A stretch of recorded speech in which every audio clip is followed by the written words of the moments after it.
Okay, folks, Mr. I lecture says we can start now. Can you all hear up the back? Good.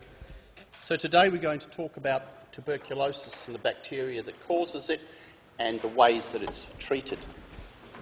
And there's a lot of these poster pictures that I put throughout the lecture because before I was born, tuberculosis was one of the biggest scourges in the world, and there was a lot of advertising going up to try and alert people to the dangers of tuberculosis and to try and avoid it, if you like.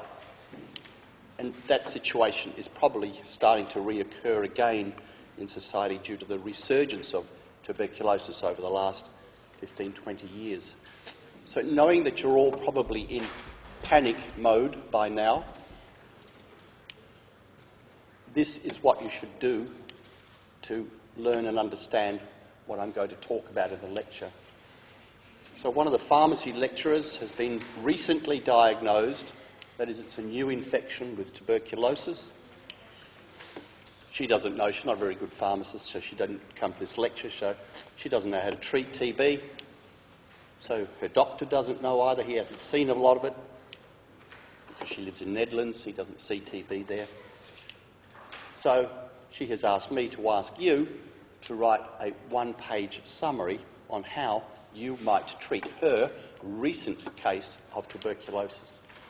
In that one-page summary, she wants to know what drugs will be used, why were they chosen, how do they work, how long will the treatment last, and what are the possible side effects of the treatment.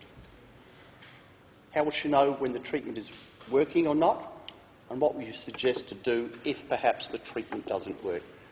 And I would strongly suggest you do that before the final exam. Who knows, there may be a question in the exam, there may not be. So, tuberculosis. To understand how the drugs work and why they're used, you've really got to understand a bit about the disease, a little bit about the bacteria that causes the disease, and especially the treatment is what you have to know. Tuberculosis, or TB as it's sometimes called, TB really stands for Tuberculosis bacillus. That's what it was originally called. It's mentioned in literature, and for those of you who are literate, have you ever read John Bunyan, the author of Pilgrim's Progress? He wrote several other books, and in literature and throughout history, he called it the captain among these men of death, because it killed so many people. And it was also known as White Death, White Plague, or more commonly as consumption. It caused consumption because it consumed the body. People lost a lot of weight. I'm not going to consider a lot of aspects of TB today. We're not going to talk about vaccines, the diagnosis of latent tuberculosis, the immunology of TB, the resistance mechanisms of the bacteria. I hope Collins maybe mentioned that. We're not going to talk about the drug-resistant forms of it, so-called multi-drug resistant TB, or extensive, if you like, drug-resistant TB. But they are important as well, and we'll touch on it very briefly. So the disease, what sort of disease is it? It's a chronic infectious disease caused by Mycobacterium tuberculosis complex. There are a lot of other mycobacteria in the environment. Mycobacterium bovis, which infects bovines or cows, and has fairly recently been eradicated from cows in Western Australia after a lot of effort by the Department of Agriculture. There's Mycobacterium africanum and Canneti. So there's a lot of different mycobacteria that can cause the disease we call tuberculosis.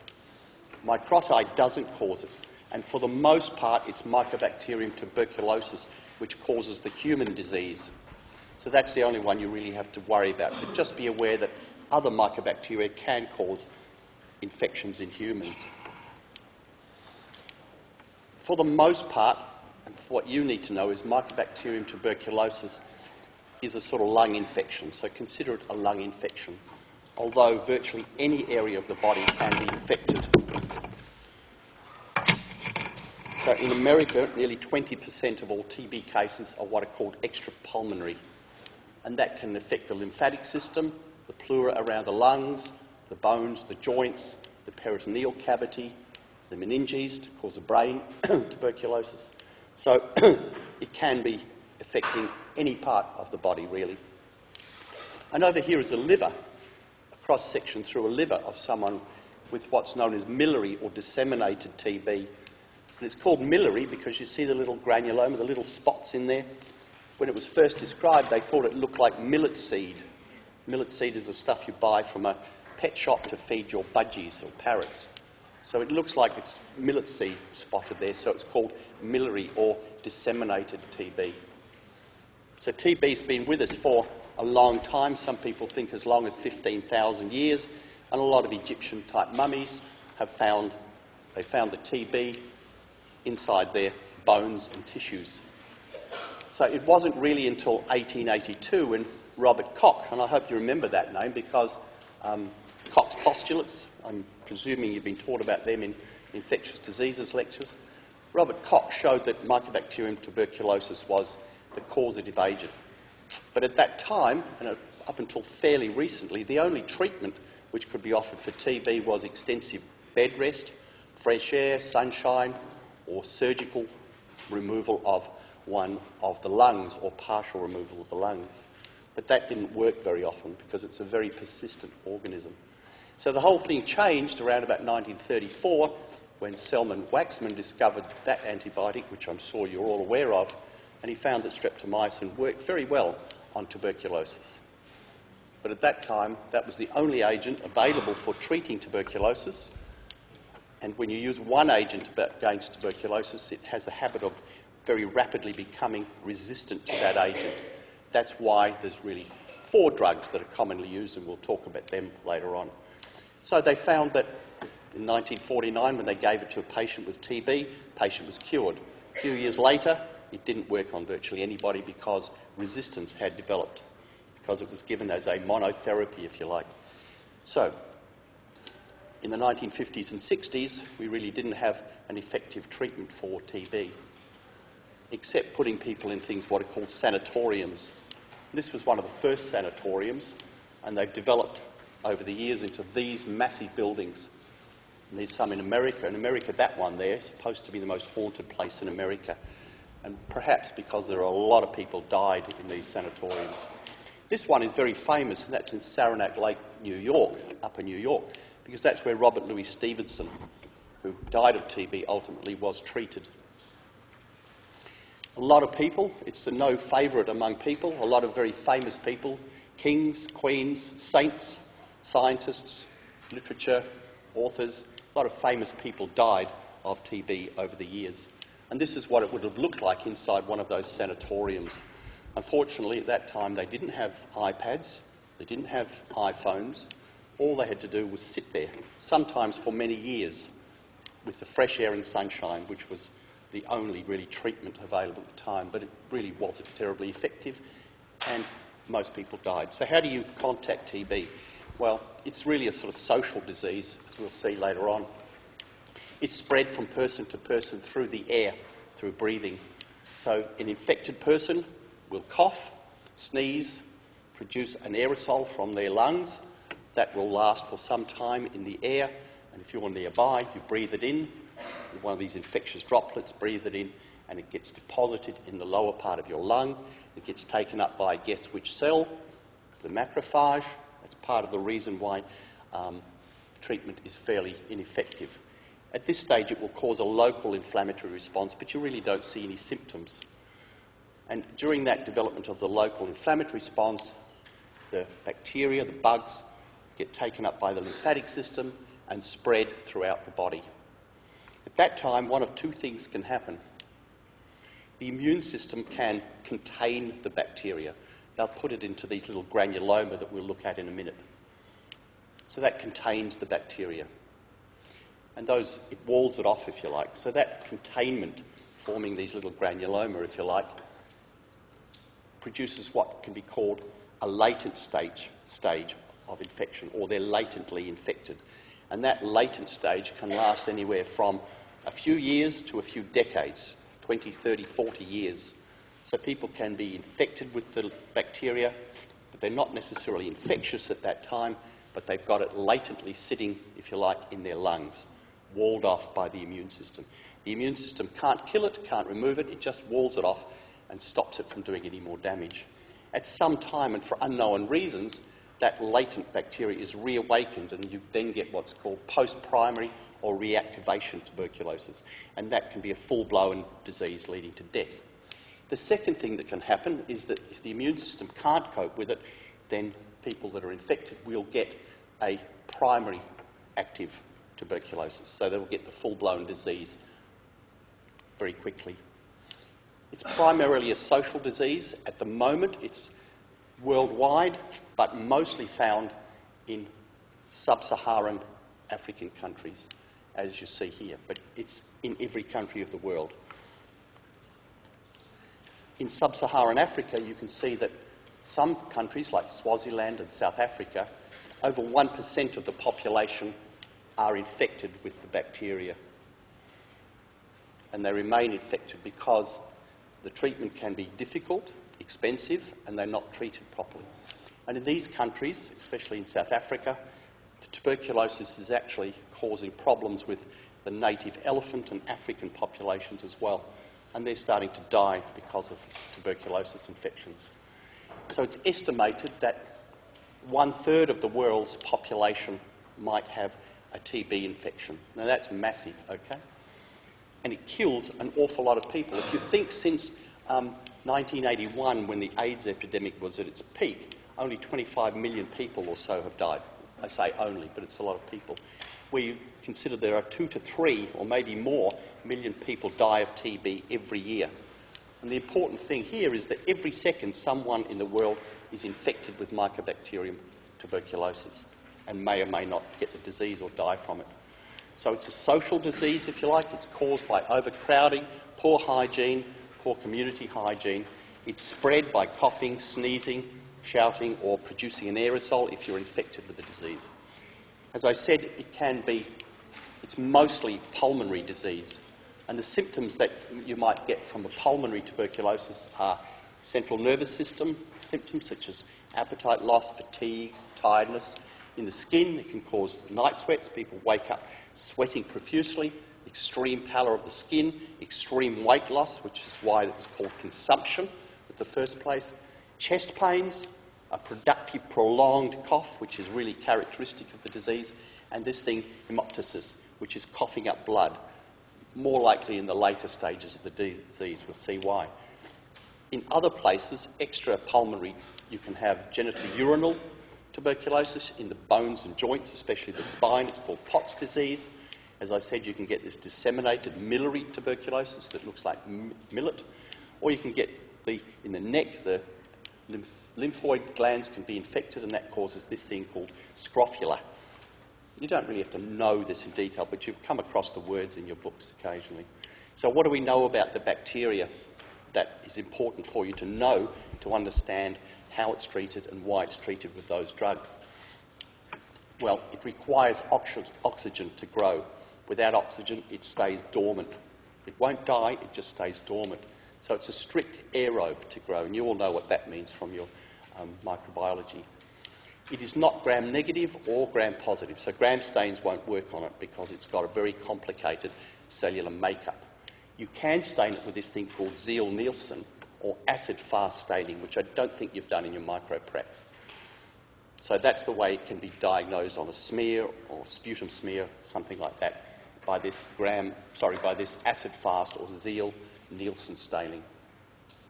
They are non-motile, they don't move. They're non-sporing, non-encapsulated, pleomorphic. That means they can sort of change shape a bit.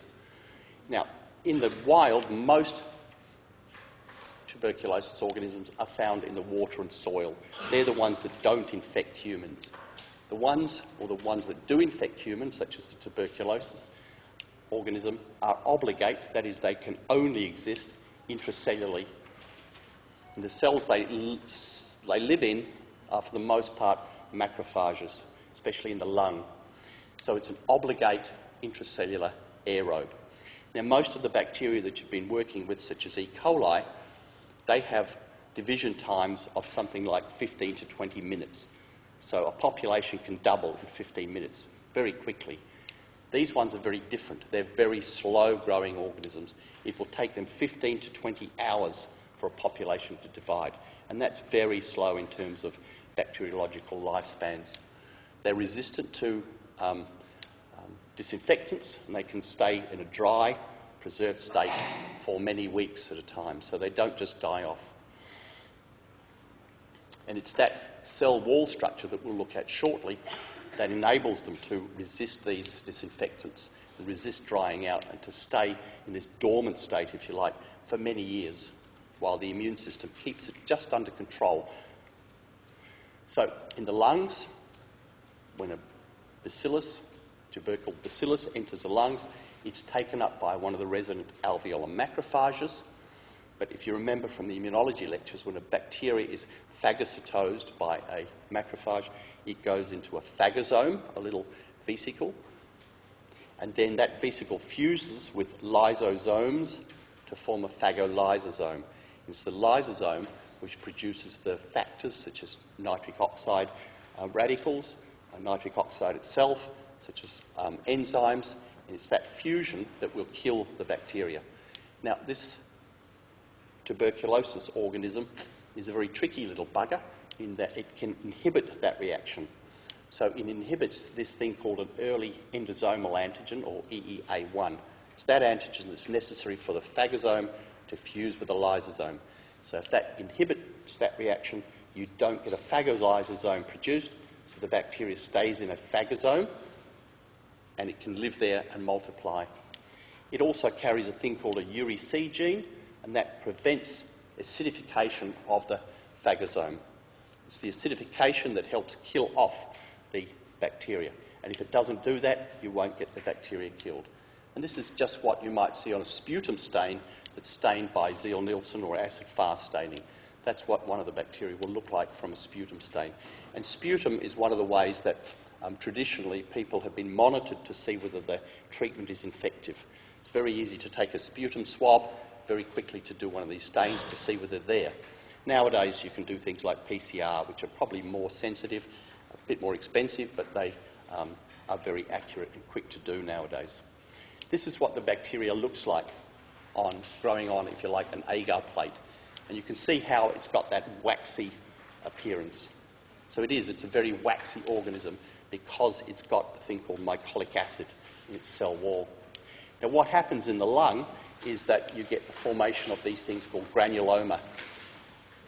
And the granuloma get walled off by a number of different cell types, by lymphocytes, by multinucleated giant cells, by epithelioid cells, and that's what the immune system does to isolate and prevent the bacteria from escaping out from the lungs.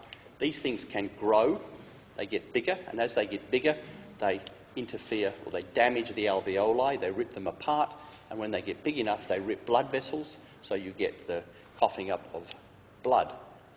Inside here, when they get big enough, you get a thing called caseous necrosis. It's called caseous necrosis because the tissue starts to really die off. Right? There's no oxygen getting in there. It's called caseous because it looks like cheese. It's very cheesy. It's friable, white, horrible sort of stuff. So it causes caseous necrosis in the lung and other tissues as well. This is what it's done to a kidney. I hope you remember from last year what a kidney should look like. Here's some of the epithelioid Langerhans cells, if you like, walling it off. Areas of caseous necrosis in the middle here. This is what it happens to do to a liver. I've no idea what this organ was. It looks like it might have been a kidney, but you can see the structure is totally destroyed, and all you get left with is this white, cheesy caseous necrosis. Here you see the organism inside a vacuole in a macrophage, and they can live there and grow and multiply. So this is the structure of a mycobacterial cell wall. So you don't have to know all the details of this, but just be aware that you have this stuff called mycolic acid, which is labelled number 2. These things going up there. That's what gives it the waxy appearance, and that's why it's very difficult to treat this particular disease. What makes the organism unique is this mycolic acid. It also has other materials, polysaccharides called arabinogalactans, peptidoglycan, and lipoarabinomannan. So that's number 3, 4, and 6. So 3, you have polysaccharides, arabinogalactane there. Number 4, a layer of peptidoglycan. And 6, over here, you have this lipoarabinomannan. Just remember those names because they pop up later again because the different antibiotics work on these different structures. But just remember, mostly it's the mycolic acid that is important in this. That's just another picture with an explanation down the side. Okay, so what are the aims of treatment? What are we trying to do in treating the disease? First of all, you really like to cure the patient. It's horrible. They get a lot of horrible symptoms. The disease is nasty, so you want to cure the patient if possible. You want to stop the patient from dying. Obviously, that's not a good endpoint.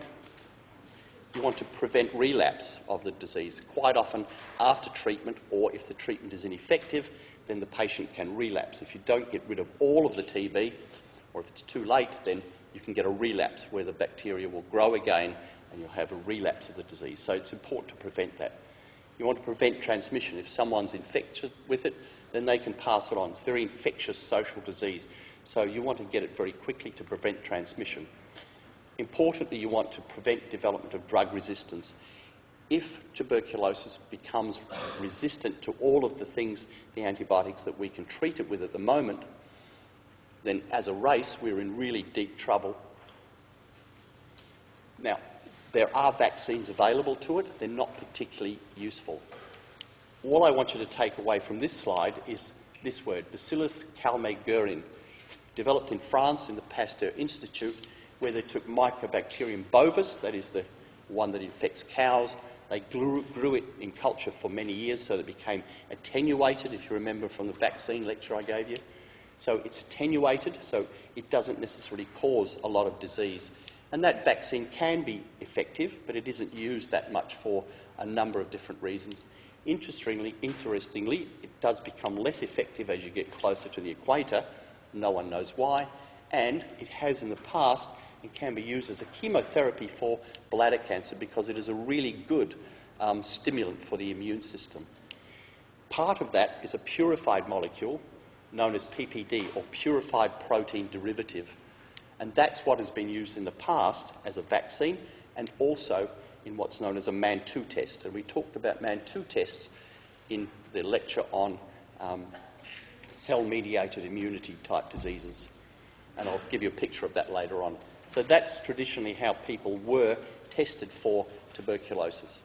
And if you're a migrant like me coming to Australia, then years ago, before they'd let you in or just after they let you in, they would give you x-rays and they would give you a PPD or a MAN2 test to see whether you had any tuberculosis at all. And if you did, then you would either get expelled or treated immediately for it so that you weren't at risk, and they kept the amount of TB in Australia very low. So how was TB treated? What is the classification of drugs? I've got 8 big stars here. Right? This is what you've got to really know. You've got to understand the other stuff to realise why it's important and how some of these drugs work. But basically it can be divided into so-called 3 different therapies. So-called first-line therapy, second-line therapy and third-line therapy. The first-line therapy is really the only one I'm going to talk today, otherwise I'd be here for 6 weeks. Okay? So the first line are the primary agents that are used to treat TB. They're the most effective and the ones with the least toxic or least side effects. So they're the ones that you have to be aware of.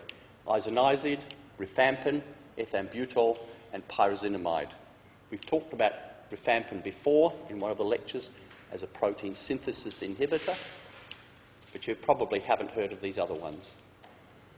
The second line treatment is really only used if the first line treatment doesn't work or if there is a resistance for whatever reason to some of these drugs, or perhaps the patient might have a problem, another health problem, such as cirrhosis of the liver or liver problems, where they can't handle one or more of these drugs. So then the physician will go into second-line therapy, such as para-aminosalicylate acid, or even streptomycin is making a resurgence, as long as it's used with other drugs as well.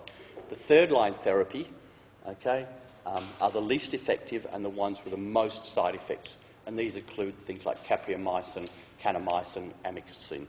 Okay? But these ones, I'm not going to talk about them much today. We'll concentrate on these four. And they're the ones I want you to really know. So in terms of the treatment, how is it used? The current regime, given out by the World Health Organization and recommended by them, has been around for something like 40 years. It hasn't changed very much. Part of that is because we haven't developed many new drugs to treat TB that are effective. It's very effective treatment if it's completed properly, but the administration can take 6 to 9 months to complete, and the problems with it are in compliance of the patient and treatment, because it has to last for such a long time, 6 to 9 months, and sometimes longer. Those drugs may have side effects in that particular patient. You're taking 4 different drugs for at least 2 months and the other 2 for the rest of the time. So side effects can be a problem. It's not cheap to take those drugs for that length of time, and it's time. People get tired, they get worn out, they don't realise how important it is. Some of the doses are quite high, so they're taking these for an extensive period of time. In terms of the treatment, it's really important that the patient gets started on this first-line therapy even before there is positive confirmation of the disease. That is when there's a hint of it. That is when the bacteria is in its early stage of growth, when it is still multiplying before it goes into this dormant stage, because these different agents work at different stages of the bacterial growth. Some work better when the bacteria is growing. That's when they can be bacteriostatic. So that's why it's important to start off before actual confirmation of the disease. Non-compliance over the years has been important in generating our multi-drug resistant, or MDR, forms of tuberculosis, and also in what's called extensive drug resistant, or XDR TB. And it's those ones that we have to combat and be aware of. So what happens is patients are given treatment with this 4-drug regime administered for 6 months. So they start off with isoniazid, rifampin, ethambutol, and pyrazinamide. And in your textbooks or papers that you'll read, you'll see these things abbreviated sometimes as H for isoniazid, R for rifampin, E for ethambutol, and Z for pyrazinamide. So if you see them abbreviated, that's what they stand for. After they've commenced this and been on treatment for 2 months, then this pyrazinamide and ethambutol, the last 2, are discontinued. So they tend to be more effective in the early stages when the bacteria is just either inflammatory, causing an inflammation, or it's actively growing. The isoniazid and rifampin are then continued for at least another 4 months to complete that 6 to 9 month total treatment. The medication can be given different ways, daily, twice weekly, 3 times a week. It doesn't matter too much. And using that, if the patient stays on it, the relapse rates are very low, 2 to 3%. However, and you'll see why later on, patients must be constantly monitored for a number of different things: hepatic function, visual problems, and pain in the joints. And it's important also that they are monitored for the disease, for the presence or activity of those bacteria during that time, such as sputum smears, not so much used anymore, plate culture to see if the bacteria will grow from a sputum, but more currently things like ELISA type assays for antibodies and PCR for sputum samples to see if the bacteria is in there. So these can be done very quickly, they're very accurate and very, very sensitive. But what are the problems with a lot of this treatment? Well, as you know, most antibiotics tend to be active against growing organisms. However, we've learnt that tuberculosis, the organism, Mycobacterium there, is a very slow-growing organism. So most antibiotics won't work against it. For them to work, you have to have the bacteria multiplying, whereas this thing will multiply every 15 to 25 hours or so. So it's very slow growing. As I said, it can go into that dormant state for many years. And during that state, it's resistant to most of the antibiotics, or it can be killed very slowly by a few of those antibiotics. The lipid-rich mycolic acid makes the bacteria are very impermeable to most of the antibiotics. They can't get through it. It's like a layer of fat on the outside. They just can't penetrate.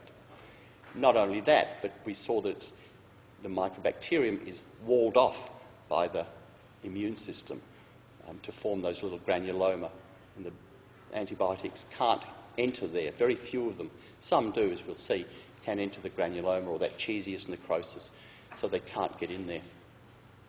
A lot of the mycobacterium are intracellular. That they're sitting inside those vacuoles in the bacteria, and most chemotherapeutic agents can't penetrate into those vesicles inside the macrophages. Interesting also, the mycobacterium are also very tricky in that they very easily can develop resistance to any single drug. And that's what happened with the streptomycin. It was a single monotherapy, so they very quickly developed a resistance mechanism to that one drug. That's why 4 are used in combination today. Also, that fibrosis and caseation reduces the blood supply to those necrotic areas in there, so that it's very difficult for antibiotics to penetrate. Remember, it's a strict aerobe, so it's dormant in low oxygen. So as soon as you start to get walling off in the lungs and other tissues, the oxygen penetration diminishes, so the bacteria becomes dormant. So we have first-line therapy, second-line therapy, and third-line therapy. The first therapy, it's very effective against TB if administered properly and over the time period, and it has an acceptable degree of toxicity or side effects. That's the combination that is used routinely. The second and third line are reserves, if you like, and there's a lot of these different drugs that can be used in various combinations as the second and third line drugs: fluoroquinolones, cycloserine, paraaminosilicic acid. Just be aware that there is a second and third line therapy. So what is the rationale, if you like, behind that combined therapy? Well, within that single population in one patient, there are multiple, if you like, subtypes of the bacteria that express different types of enzymes, different amount of mycolic acid. So what we're trying to do is to hit all of those populations all at once with antibiotics that have different mechanisms of actions. So we're trying to prevent the development of resistant bacilli. That's why you use the 4, because it's very unlikely that the bacteria will develop a resistance to all 4 drugs at the same time. They might develop resistance to 1, but the other 3 will get to it. Some drugs, like the H&R, can act synergistically. That is, they'll get a synergistic action, an action that is more potent than individual drugs given together or additively. The Z, pyrazinamide, is also more active during the very early stages when there's an inflammatory response, when the organism is still managing to multiply or grow. We're trying to reduce the time of therapy. And quite often with some of those second and third line therapies, patients have to be on those drugs for 2 or more years for it to become effective. And in that time, patients' compliance is reduced substantially unless they're in hospital. So we want to design a protocol that reduces the time of the therapy. So we also want, importantly, to act on all of the mycobacterium at the same time. Whoops. So over the years, people have started to try and look for new drugs. But this is a very tall order because there's a lot of things that a new drug has to do. And if you look in the literature, you'll see that currently there are hundreds of labs around the world trying to develop new antibiotics that are effective against TB. And there's a large number of these new drugs that are being trialled. And there's some new data that I'll talk about later on as well. So let's get down to the specific specific antibiotics. Isoniazid is abbreviated as H or INH. It is never used alone. It is always used in treatment regimes with multiple other drugs as well. Isoniazid, or INH, is a prodrug. It's not active until it enters the bacteria.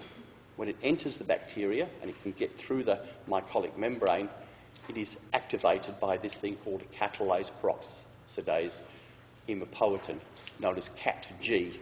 Just remember CAT-G. And not all of the mycobacterium have good levels of CatG. So isoniazid will really only work very well in those subpopulations of the bacteria that have high levels or very active CatG.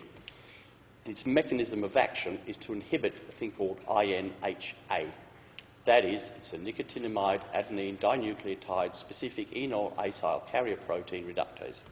Just remember that it's involved in a fatty acid synthesis of mycolic acid. So it inhibits that enzyme, which is important in inhibiting or producing mycolic acid. If it inhibits mycolic acid, which is important in the cell wall structure, the bacteria falls to pieces. Isoniazid is the most important drug. It is bacteriostatic for resting or slow-growing bacteria, but it is bactericidal for rapidly growing bacteria. That is at the beginning of infection. It's not that good towards the end of infection when it's bacteriostatic, when they're walled off or it's very slow growing, but it is very active against rapidly growing bacilli at the very start of the infectious process. And as I said, it's specific for a subset of those bacteria which have high CatG activity. And also, the bacteria must also have a low efflux mechanism. You've probably heard from Colin a lot about efflux mechanisms. So if the mycobacteria can expel the antibiotic, it's not very good. It's bactericidal for only 48 hours in culture, that is if you're growing the bacteria. So it kills off the actively growing ones and you're left with what's called slow growing or persisters. So it enters the bacteria as a prodrug, it's activated by these peroxidases, becomes active and ultimately increases the porosity of the bacteria by inhibiting the production of mycolic acid, so the bacteria falls apart and dies. So isoniazid works on mycolic acid synthesis. Pharmacokinetics, you don't have to know all the details of it right now. There are one or two things that you have to know, in that it is degraded, if you like, in the liver by acetylation, and there are two types of people in this world, fast acetylators and slow acetylators. 50% of whites and blacks are slow acetylators, 85% of Asians and Eskimos are fast acetylators. And that's not particularly important or significant in the way the isoniazid works, but what it means is that in slow acetylators, because they will break it down slower, it might lead to higher blood concentrations, and over that period of 6 to 9 months or longer, then it might increase the risk of toxicity. The primary toxicity is in slow acetylators, where they can have hepatic problems. And these hepatic problems increase dramatically with the age of the patient, because their acetylator status changes as you get older. You metabolize it slowly, so that by the time people are over 60, if isoniazid, the incidence of hepatic problems will increase quite dramatically to nearly 3% of the population. It doesn't have a lot of side effects, except that it can cause peripheral neuropathy, and it does that by reducing, if you like, the amount of this pyridoxine or vitamin B6 that we saw before. Okay? It's a fairly rare thing, but people at risk of peripheral neuropathy, such as those with diabetes or uremia, alcoholism, malnutrition, can also be given vitamin B6 as a supplement. There are a number of other side effects, such as headache, poor concentration, that sort of thing. But if you're asked for side effects, please don't do what 90% of you did in your last test, is put down vomiting, nausea and diarrhoea. I'm so sick of seeing that. It may be slightly nauseous, actually, but I didn't get diarrhoea. There are a number of drug interactions. Perhaps the most important one is people with glucose 6-phosphate deficiency can't process the drug, so they shouldn't be given it. The second drug, or rifampin, has a number of different names: rifampicin, rafamycin, whatever. That works by acting on this B subunit of that molecule involved in transcription. Remember, DNA is dependent RNA polymerase, so that enzyme is what reads off mRNA from your DNA template strand. And this rifampin, we went through that once before, so you can review that lecture if you like. It acts very early in transcription, and it prevents the formation of that mRNA chain, and that ultimately leads to the inhibition of production of a number of proteins, things in the cell. Again, a lot of these things, the mechanism isn't actually known very well. You just don't know that it inhibits transcription, if you like, here, by early on in transcription, by blocking up that channel that the mRNA is going through. And because, as we showed earlier, much of the membrane is mycolic acid, if you like, complexed with these other things like peptidoglycan, this particular drug is able to enter through these sort of pores or peptidoglycan channels to get inside the bacteria. So it can enter the bacteria fairly easily.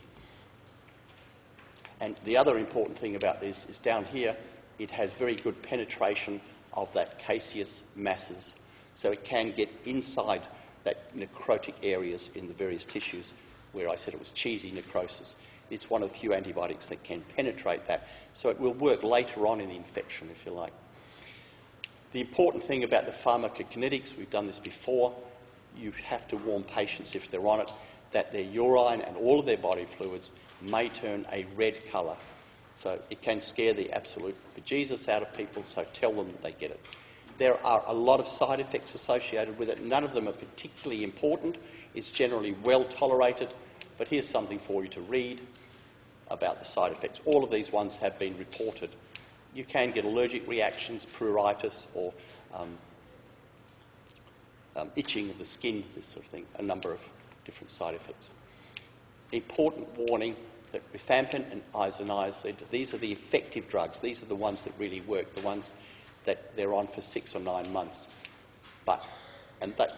Generally there's fairly good compliance and acceptability, but they must never, ever be given alone to anybody with tuberculosis, because they will very rapidly develop resistance to them. The third one, ethambutol, it's bacteriostatic against actively growing TB, so it's effective early in the stages as well, and it works by inhibiting cell wall formation. Remember I harped on about these things, these arabinogalactans and the lipoarabinomanans and the arabinogalactan layers. Well, that's where ethambutol works. Okay? It works by inhibiting the formation of those particular elements in the cell wall of the bacteria. So if they're inhibited, the bacteria again will fall to pieces. Again, that's another drug that must never be used alone because of the risk of development of resistance.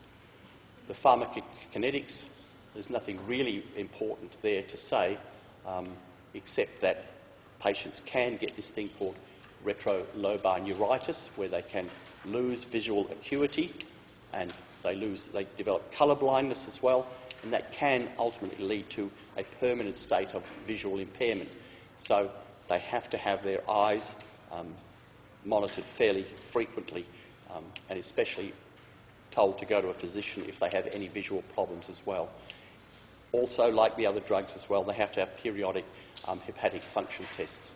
There are a lot of other side effects associated with it, such as itch, joint pains, GI upsets, that sort of thing, but they're relatively minor. Over here's a Mantoux reaction where a part of the bacteria, the PPD, has been injected under the skin, and then 2 or 3 days later you get this delayed type hypersensitivity response, which tells you that the patient has TB. The third one, PZA or Z or pyrazinamide, okay, it's not sure exactly how this works, but it's got an interesting mechanism of action. It's a synthetic analogue of nicotinamide, okay, and it's more active in an acid environment. So it's highly effective during the first 2 months of growth, and it's also effective against slow-growing bacteria, but not so much dormant bacteria. That's why it's only used for the first 2 months, and then treatment is suspended. It's interestingly effective against intra- and extracellular organisms as well. The mechanism of action is interesting because the active moiety is prasanoic acid, or POA, and that is more active at acid pHs. So what happens is the bacteria has an enzyme called, is it here? Yep. Mycobacterial pyrazinamidase. Okay? So if the bacteria, pyrazinamide enters the bacteria, it's a prodrug again, it's activated to this pyrazinoic acid by this enzyme in the bacteria, and ultimately that can do the same thing as isoniazid. It will inhibit mycolic acid synthesis. I shouldn't do that. But the POA is more active in an acid environment, so what happens is once the enzyme has activated, some of that POA will leave the cell, and if it's acid around there, it becomes protonated, and it will re-enter the bacteria where it will inhibit the production of mycolic acid synthesis. There are a number of other ways in which it's thought that it might act, but you just have to know that it also will inhibit mycolic acid synthesis. Okay, the adverse effects here are it can cause serious hepatitis. Now this word here, this hyperuricemia, you all know what that is from Andrew Crow's lectures, basically gout. So patients that might have a problem with the liver or a problem with gout, they should not be administered this drug because that's one of its serious side effects. So if they have gouty arthritis or they develop gout problems, joint problems, then the use of this drug is discontinued. I don't want you to know anything about this slide. This is just some of the drugs over here that are in phase 1, 2 or 3 trials around the world at the moment. And this one down here, OPC 67683, has also got another name, Delamanid. And just last week, this report appeared in the literature whereby treating patients with this one, it had a great effect against particularly drug-resistant strains of Mycobacterium tuberculosis. And it significantly increased the survival rates of patients with that type of Mycobacterium infection over a period of treatment. So there are new drugs coming on, there are new treatment schedules.